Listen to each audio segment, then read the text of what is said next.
ಎಲ್ಲರಿಗೂ ನಮಸ್ಕಾರ ಸ್ನೇಹಿತರೆ. 2025 ಜನವರಿ 13 ಭೋಗಿ ಹುಣ್ಣಿಮೆ ಇದೆ. ಈ 5 ರಾಶಿಯವರಿಗೆ ಭಾರಿ ಅದೃಷ್ಟ. ಶನಿ ಮತ್ತು ಶಿವನ ಕೃಪೆಯಿಂದ ಗುರುಬಲ. ಜನವರಿ 13ನೇ ತಾರೀಕು ಬಹಳ ಶಕ್ತಿಶಾಲಿ ಹುಣ್ಣಿಮೆ ಇದೆ. ಈ ಹುಣ್ಣಿಮೆ ದಿನ 5 ರಾಶಿಯವರಿಗೆ ಭಾರಿ ಅದೃಷ್ಟ ಬರುತ್ತದೆ. ಶನಿದೇವ ಮತ್ತು ಪರಮಶಿವನ ಕೃಪೆಯಿಂದ ಸಂಪೂರ್ಣ ಕೃಪಾ ಕಟಾಕ್ಷ ದೊರೆಯಲಿದೆ. ಈ ರಾಶಿಯವರಿಗೆ ಸಿಕ್ಕಿರುವ ಕಾರಣ ಇವರಿಗೆ ಗುರುಬಲ ಆರಂಭವಾಗುತ್ತದೆ. ಇವರು ಎಂದೂ ಕಾಣದ ವಿಪರೀತ ಲಾಭ ಮತ್ತು ಅದೃಷ್ಟವನ್ನ ಕಾಣಲಿದ್ದಾರೆ. ಹಾಗಾದ್ರೆ ಅಂತಹ ಅದೃಷ್ಟವಂತ ರಾಶಿಗಳು ಯಾವುವು, ಹಾಗೆ ಅವುಗಳಿಗೆ ಯಾವೆಲ್ಲ ಲಾಭ ಸಿಗಲಿದೆ ಎಂದು ಈ ವಿಡಿಯೋದಲ್ಲಿ ನೋಡೋಣ ಬನ್ನಿ. ಅದಕ್ಕೂ ಮುಂಚೆ ನೀವಿನ್ನು ಚಾನಲ್ಗೆ ಸಬ್ಸ್ಕ್ರೈಬ್ ಆಗಿಲ್ಲ ಅಂದ್ರೆ ಈಗಲೇ ಸಬ್ಸ್ಕ್ರೈಬ್ ಆಗಿ, ಹಾಗೆ ವಿಡಿಯೋಗೆ ಲೈಕ್ ಮಾಡಿ, ವಿಡಿಯೋ ಸ್ಕಿಪ್ ಮಾಡದೆ ಕೊನೆ ತನಕ ನೋಡಿ. ಧನು ರಾಶಿ. ಈ ಹುಣ್ಣಿಮೆ ಧನು ರಾಶಿಯವರಿಗೆ ಸಾಕಷ್ಟು ಲಾಭದಾಯಕವಾಗಿರಲಿದೆ.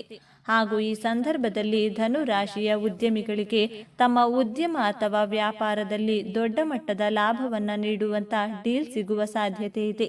ಅರ್ಧಕ್ಕೆ ನಿಂತುಕೊಂಡಿರುವ ಕೆಲಸಗಳು ಕೂಡ ಮರು ಪ್ರಾರಂಭವಾಗಿ ನಿಮಗೆ ಲಾಭವನ್ನ ತಂದುಕೊಡಲಿದೆ. ಈ ಸಂದರ್ಭದಲ್ಲಿ ಧನು ರಾಶಿಯವರಿಗೆ ಆಕಸ್ಮಿಕ ಧನ ಲಾಭವಾಗಲಿದೆ. ಹಾಗೂ ಧನು ರಾಶಿಯವರು ಮಾಡುವಂತಹ ಸಾಮಾಜಿಕ ಕೆಲಸಗಳಿಗಾಗಿ ಅವರಿಗೆ ಸಮಾಜದಲ್ಲಿ ಪ್ರತಿಷ್ಠೆ ಹೆಚ್ಚಾಗಿ ಜನರು ನೀಡುವಂತಹ ಪ್ರೀತಿ ಮತ್ತು ಗೌರವದಲ್ಲಿ ಕೂಡ ಹೆಚ್ಚಳ ಕಂಡು ಬರಲಿದೆ. ಉದ್ಯೋಗದಲ್ಲಿರುವವರಿಗೆ ಪ್ರಮೋಷನ್ ಜೊತೆಗೆ ಸಂಬಳ ಕೂಡ ಹೆಚ್ಚಾಗಲಿದೆ. ಜೀವನದಲ್ಲಿ ಪ್ರಮುಖವಾಗಿ ಬೇಕಾಗಿರುವಂತಹ ಸುಖ, ಶಾಂತಿ, ನೆಮ್ಮದಿ ಈ ಸಂದರ್ಭದಲ್ಲಿ ನಿಮ್ಮ ಜೀವನದಲ್ಲಿ ಪ್ರಾಪ್ತಿಯಾಗಲಿದೆ. ಯಾರದ್ದೆಲ್ಲ ಮದುವೆ ಆಗಿಲ್ವೋ ಅವರ ಮದುವೆ ಆಗುವುದಕ್ಕೆ ಸಂಬಂಧಗಳು ಹುಡುಕಿಕೊಂಡು ಬರಲು ಹಾಗೂ ಎಲ್ಲ ಅಂದುಕೊಂಡಂತೆ ನಡೆದರೆ ಕಲ್ಯಾಣ ಭಾಗ್ಯ ಕೂಡ ನಡೆಯಲಿದೆ.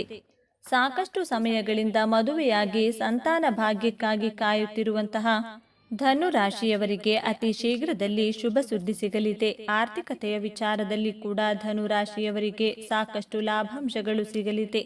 ಧನು ರಾಶಿಯವರು ಮಾಡುವಂತಹ ಪ್ರತಿಯೊಂದು ಕೆಲಸಗಳಲ್ಲಿ ಕೂಡ ಭಾಗ್ಯದ ಜೊತೆಗಾರಿಕೆ ಸಿಗುವುದರ ಮೂಲಕ ಪ್ರತಿಯೊಂದು ವಿಚಾರದಲ್ಲಿ ಕೂಡ ಗೆಲುವನ್ನ ಸಾಧಿಸಲಿದ್ದಾರೆ. ಒಂದು ವೇಳೆ ಧನು ರಾಶಿಯವರಿಗೆ ರಾಜಕೀಯ ಕ್ಷೇತ್ರದಲ್ಲಿದ್ದರೆ ಈ ಚುನಾವಣೆಯ ಸಂದರ್ಭದಲ್ಲಿ ಅವರಿಗೆ ರಾಜಕೀಯ ಕ್ಷೇತ್ರದಲ್ಲಿ ಮುಖ್ಯ ನೆಲೆಗೆ ಬರುವಂತಹ ಅವಕಾಶಗಳನ್ನು ಕಲ್ಪಿಸಲಾಗುತ್ತದೆ. ಬರಹಗಾರಿಕೆ ಅಂದ್ರೆ ಜರ್ನಲಿಸಂನಲ್ಲಿರುವವರಿಗೆ ಇದು ಹೇಳಿ ಮಾಡಿಸಿದ ಸಮಯವಾಗಿದೆ. ಒಟ್ಟಾರೆಯಾಗಿ ಈ ಸಂದರ್ಭದಲ್ಲಿ ಧನು ರಾಶಿಯವರು ತಮ್ಮ ಅತ್ಯಂತ ಅದೃಷ್ಟಮಯ ದಿನಗಳನ್ನು ಕಾಣಲಿದ್ದಾರೆ. ಕರ್ಕ ರಾಶಿ. ಈ ಹುಣ್ಣಿಮೆ ದಿನ ಸಂಪತ್ತಿನ ಅಧಿದೇವತೆ ಆಗಿರುವಂಥ ಲಕ್ಷ್ಮಿಯ ಸಂಪೂರ್ಣ ಕೃಪಾ ಕಟಾಕ್ಷ ಕರ್ಕ ರಾಶಿಯವರ ಮೇಲೆ ಈ ಸಂದರ್ಭದಲ್ಲಿ ಇರುತ್ತದೆ. ಈ ಸಂದರ್ಭದಲ್ಲಿ ಕರ್ಕ ರಾಶಿಯವರು ತಮ್ಮ ಬಹುಕಾಲದ ಕನಸಾಗಿರುವಂತಹ ವಿದೇಶಕ್ಕೆ ಹೋಗುವಂತ ಕನಸನ್ನ ಕೂಡ ನನಸು ಮಾಡಿಕೊಳ್ಳಲಿದ್ದಾರೆ.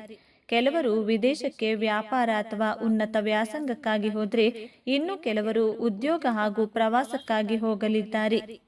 ಈ ಸಂದರ್ಭದಲ್ಲಿ ನಿಮ್ಮ ಜೀವನ ಸಂಗಾತಿಯ ಸಂಪೂರ್ಣ ಸಹಕಾರ ನಿಮ್ಮ ಮೇಲೆ ಇರಲಿ ಹಾಗೂ ನೀವು ತೆಗೆದುಕೊಳ್ಳುವಂತಹ ಪ್ರತಿಯೊಂದು ನಿರ್ಧಾರಗಳಲ್ಲಿಯೂ ಕೂಡ ಅವರು ನಿಮ್ಮ ಬೆಂಗಾವಲಾಗಿ ನಿಲ್ಲಲಿದ್ದಾರೆ. ಕುಟುಂಬದ ನಡುವೆ ಪ್ರತಿಯೊಬ್ಬರ ಜೊತೆಗೆ ನಿಮ್ಮ ಬಾಂಧವ್ಯ ಇನ್ನಷ್ಟು ಉತ್ತಮವಾಗಲಿದೆ ಹಾಗೂ ಇರುವಂತಹ ಮನಸ್ತಾಪಗಳು ದೂರವಾಗಲಿವೆ. ನಿಮ್ಮ ಜೀವನ ಸಂಗಾತಿಯ ಜೊತೆಗೆ ನಿಮ್ಮ ಲವ್ ಲೈಫ್ ಕೂಡ ಸಾಕಷ್ಟು ಉತ್ತಮವಾಗಿರಲಿದೆ. ದಾಂಪತ್ಯ ಜೀವನದ ಸಿಹಿಯನ್ನ ಅನುಭವಿಸುವಂತ ಅವಕಾಶ ನಿಮಗೆ ಈ ಸಂದರ್ಭದಲ್ಲಿ ಸಿಗಲಿದೆ. ಈ ಸಂದರ್ಭದಲ್ಲಿ ಒಂದು ವೇಳೆ ನಿಮ್ಮ ಜೀವನ ಸಂಗಾತಿಯ ಜೊತೆಗೆ ಯಾವುದಾದರೂ ಮನಸ್ತಾಪ ಇದ್ರೂ ಕೂಡ ಅದು ಪರಿಹಾರವಾಗಲಿದೆ. ನೀವು ಮಾಡುತ್ತಿರುವಂತಹ ಕೆಲಸದಲ್ಲಿ ಯಾವುದಾದರೂ ಸಮಸ್ಯೆ ಅಡ್ಡ ಬಂದರೆ ಅದೆಲ್ಲ ನಿವಾರಿಸಿಕೊಳ್ಳಬಹುದು ಹಾಗೂ ಕೆಲಸದಲ್ಲಿ ಪ್ರಮೋಷನ್ ಪಡೆದುಕೊಳ್ಳುವಂತಹ ಸುವರ್ಣ ಅವಕಾಶ ಕೂಡ ಸಿಗಲಿದೆ. ಸಾಕಷ್ಟು ವರ್ಷಗಳ ಕಠಿಣ ಪರಿಶ್ರಮದ ನಂತರ ನಿಮಗೆ ಈಗ ಕೆಲಸದಲ್ಲಿ ಸಂಬಳ ಹೆಚ್ಚಾಗಲಿದೆ. ವೃಷಭ ರಾಶಿ. ಈ ಪೂರ್ಣಿಮೆ ಅನ್ನೋದು ವೃಷಭ ರಾಶಿಯವರಿಗೆ ಸಾಕಷ್ಟು ರೀತಿಯಲ್ಲಿ ಲಾಭದಾಯಕವಾಗಿ ಸಾಬೀತಾಗಲಿದೆ. ವೃಷಭ ರಾಶಿಯವರ ಜೀವನದಲ್ಲಿ ಈ ವಿಶೇಷವಾದ ಆಚರಣೆ ಸಾಕಷ್ಟು ಮಹತ್ವದ ಪರಿಣಾಮವನ್ನ ಬೀರಲಿದೆ. ಈ ಸಂದರ್ಭದಲ್ಲಿ ವೃಷಭ ರಾಶಿಯವರ ಸುತ್ತ ಇರುವಂತಹ ಪ್ರತಿಯೊಂದು ನಕಾರಾತ್ಮಕ ಶಕ್ತಿಗಳು ದೂರವಾಗಿ ಸಕಾರಾತ್ಮಕ ಶಕ್ತಿಗಳು ಹೆಚ್ಚಾಗಿ ಸಂಚಾರವಾಗುತ್ತವೆ ಎಂದು ಹೇಳಬಹುದು. ಸಾಕಷ್ಟು ಸಮಯಗಳಿಂದ ಸಾಲದ ಸುಳಿಯಲ್ಲಿ ಸಿಲುಕಿಕೊಂಡಿರುವಂತಹ ವೃಷಭ ರಾಶಿಯವರು ಎಲ್ಲ ಸಾಲಗಳನ್ನು ತೀರಿಸಿ ಜೀವನದಲ್ಲಿ ಆರ್ಥಿಕವಾಗಿ ಸದೃಢರಾಗಲಿದ್ದಾರೆ. ಈ ಸಂದರ್ಭದಲ್ಲಿ ಆದಾಯಕ್ಕಾಗಿ ಹೊಸ ಮಾರ್ಗಗಳು ಕೂಡ ನಿಮ್ಮ ಮುಂದೆ ತೆರೆದುಕೊಳ್ಳಲಿವೆ. ಉದ್ಯೋಗ ಕ್ಷೇತ್ರದಲ್ಲಿರುವಂತಹ ಪ್ರತಿಯೊಂದು ಸಮಸ್ಯೆಗಳು ಹಾಗೂ ಅಡೆತಡೆಗಳು ಕೂಡ ಈ ಸಂದರ್ಭದಲ್ಲಿ ನಿವಾರಣೆಯಾಗಲಿದೆ. ಜೀವನದಲ್ಲಿ ಸುಖ, ಶಾಂತಿ, ನೆಮ್ಮದಿ ಅನ್ನೋದು ಹೆಚ್ಚಾಗಿ ಸಿಗಲಿದೆ. ಯಾವುದೇ ಹೊಸ ಉದ್ಯಮ ಅಥವಾ ಉದ್ಯೋಗವನ್ನ ಪ್ರಾರಂಭ ಮಾಡುವಂತ ಯೋಜನೆ ಅಥವಾ ಯೋಜನೆ ನಿಮ್ಮಲ್ಲಿದ್ರೆ ಈ ಸಂದರ್ಭದಲ್ಲಿ ಪ್ರಾರಂಭ ಮಾಡುವುದಕ್ಕೆ ಹೇಳಿ ಮಾಡಿಸಿದ ಶುಭ ಸಮಯ ಎಂದೇ ಹೇಳಬಹುದು. ವ್ಯಾಪಾರಿಗಳು ಈ ಸಂದರ್ಭದಲ್ಲಿ ಕೈತುಂಬ ಲಾಭ ಮಾಡುವಂತ ಅವಕಾಶಗಳು ಕೂಡ ನಿರ್ಮಾಣವಾಗಲಿದೆ. ಆರ್ಥಿಕ ಸಂಪಾದನೆಯ ವಿಚಾರದಲ್ಲಿ ಯಾವುದೇ ರೀತಿಯ ತಲೆಕೆಡಿಸಿಕೊಳ್ಳಬೇಕಾದ ಅಗತ್ಯವಿಲ್ಲ. ಮೀನರಾಶಿ, ಈ ಹುಣ್ಣಿಮೆ ಇಂದು ಬಹಳ ಶುಭ ದಿನವಾಗಲಿದೆ. ಹಣಕಾಸಿನ ವಿಷಯಗಳಲ್ಲಿ ಅದೃಷ್ಟವಂತರು, ಸಂಪತ್ತು ಹೆಚ್ಚಾಗುವ ಸಾಧ್ಯತೆ ಇರುತ್ತದೆ. ವೃತ್ತಿ ಜೀವನದಲ್ಲಿ ಸಾಕಷ್ಟು ಪ್ರಗತಿ ಹೊಂದುವಿರಿ.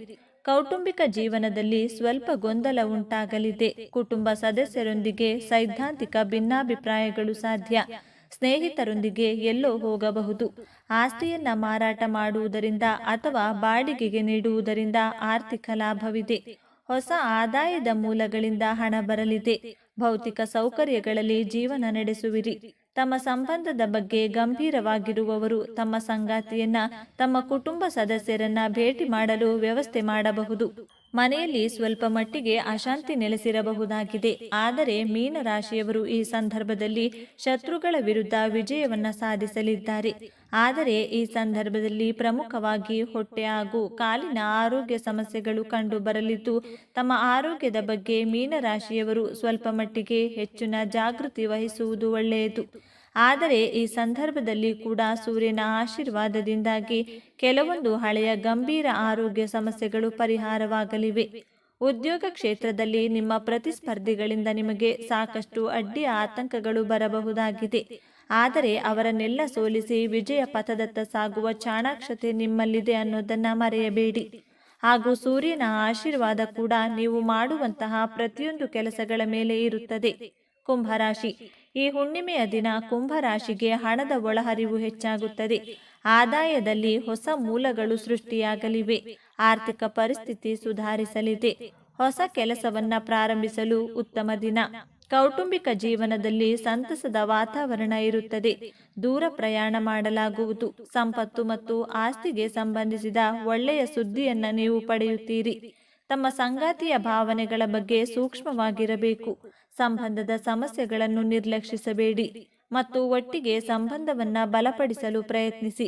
ಲಕ್ಷ್ಮೀ ದೇವಿಯ ಆಶೀರ್ವಾದದೊಂದಿಗೆ ಅದೃಷ್ಟದ ಸಂಪೂರ್ಣ ಬೆಂಬಲ ಸಿಗಲಿದೆ. ಪ್ರತಿ ಕಾರ್ಯದಲ್ಲಿ ಉತ್ತಮ ಯಶಸ್ಸು ಸಿಗುತ್ತದೆ. ಕಠಿಣ ಪರಿಶ್ರಮಕ್ಕೆ ತಕ್ಕ ಪ್ರತಿಫಲ ದೊರೆಯಲಿದೆ. ಕುಟುಂಬದೊಂದಿಗೆ ಉತ್ತಮ ಸಮಯವನ್ನ ಕಳೆಯುವಿರಿ. ಕೆಲಸ ಮಾಡುವವರಿಗೆ ಇದು ಅದ್ಭುತವಾಗಿರುತ್ತದೆ. ಲಕ್ಷ್ಮೀ ದೇವಿಯ ಆಶೀರ್ವಾದದಿಂದ ಅನಿರೀಕ್ಷಿತ ಆರ್ಥಿಕ ಲಾಭ ಸಿಗಲಿದೆ. ನೀವು ಬಹಳಷ್ಟು ಹಣವನ್ನ ಉಳಿಸಬಹುದು.